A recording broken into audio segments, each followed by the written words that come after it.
you guys know someone with a terminal illness or have known someone with a terminal illness? Okay, so a good amount of you guys. Okay, and with another raise of hands, how many of you guys would end suffering for them if you could, if you had a choice? Okay, most of you. Okay, so according to my SurveyMonkey results, 70% of you know what euthanasia is, and 29% of you do not know what euthanasia is. Euthanasia is a drug. It is basically a treatment that if you have a terminal illness and you're suffering through lots and lots of pain, it is basically a solution where you basically plan your death, but it's a way to end your life so that you save money, eliminate all suffering. I mean, you can get all your goodbyes in, and it saves resources. So euthanasia is something that is it's voluntarily killing a patient, but usually this patient has a terminal illness. As of right now, this is not something that is legal. I am trying to persuade everyone that it should be legal. We live in America. We're known as a free country, but it can't really be a free country if you can't really do what you need to do. So in my speech today, I'll be talking about 4 main things regarding euthanasia. I'll be talking about how the treatment can eliminate suffering, how it saves money and resources, how you can prepare leaving, whatever, you can say all your goodbyes, and freedom of choice, which to me is a really big one. First, I'll start off with eliminate suffering. Okay, so according to studentsforlife.org, generally we may define it as an intentional ending of a person's life through direct action. This is called active euthanasia, or by omission called passive euthanasia, usually motivated by a mercy for those in great pain or suffering from terminal illness. So basically, if someone's suffering, there's obviously a treatment where you can end your suffering.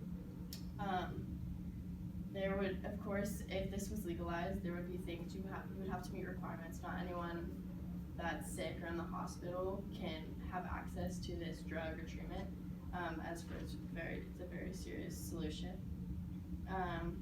According to brainstatistics.com, the total percentage of medical practitioners that support euthanasia is 54%.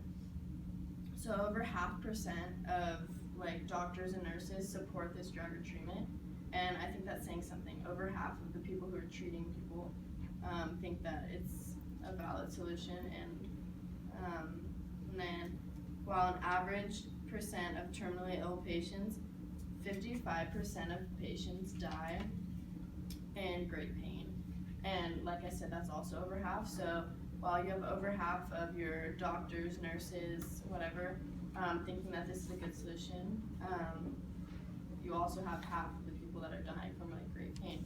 So I do think that's a solution of how you can resolve such a painful death, especially if you know it's coming. And then my next point would be preparing for leaving. I know that sounds morbid, but how many of you guys have seen a movie or something where someone's super devastated, crying or upset because the person that passed away or died, they didn't get to say what they needed to say, they didn't get to say goodbye, they may have not apologized for some rude things they may have said or whatever. So according to healthguide.org, if your relationship with a terminal family member has been strained or alienated, you may also find yourself feeling guilty, resentfully, or anger. So like I said, this would eliminate the chance of feeling that anger after they passed. You would have mended all issues. So that's that.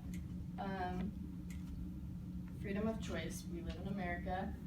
We're known as the country where you can choose to do what you need to do. We have the freedom of choice. And according to SurveyMonkey results, 50% of you who answered believe that America is always a free country, while 28% of you say it is not a free country. And then the remaining 22% say that somewhat it is a free country. So give or take, you think we have the right to choose. So we should allow loved ones to determine if our loved one should pass. So if I believe that my loved one, friend, whatever, should pass without like great pain or whatever. I believe that in America I should have that choice. As should you guys if you would like to.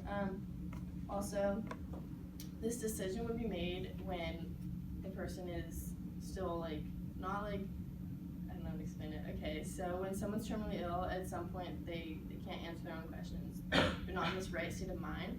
So this would all be done before they get to that level. So when it does come to that point, you know that they wanted that. And that they can choose that for themselves. According to the pendulum, the decision should not be regulated by lawmakers who are healthy and do not understand the mindset of those who are definitely terminally ill. So basically this is saying, why would we let people who are not terminally ill, people who are not suffering through the pain, decide if we can, you know, use euthanasia or decide if we want to be put through the pain. This decision is a personal one, protected by our own rights. And then my last one is it's a money resource saver. So in my thinking, if someone's terminally ill, why would we be wasting this time and resource basically on someone who you know is going to be passing very soon?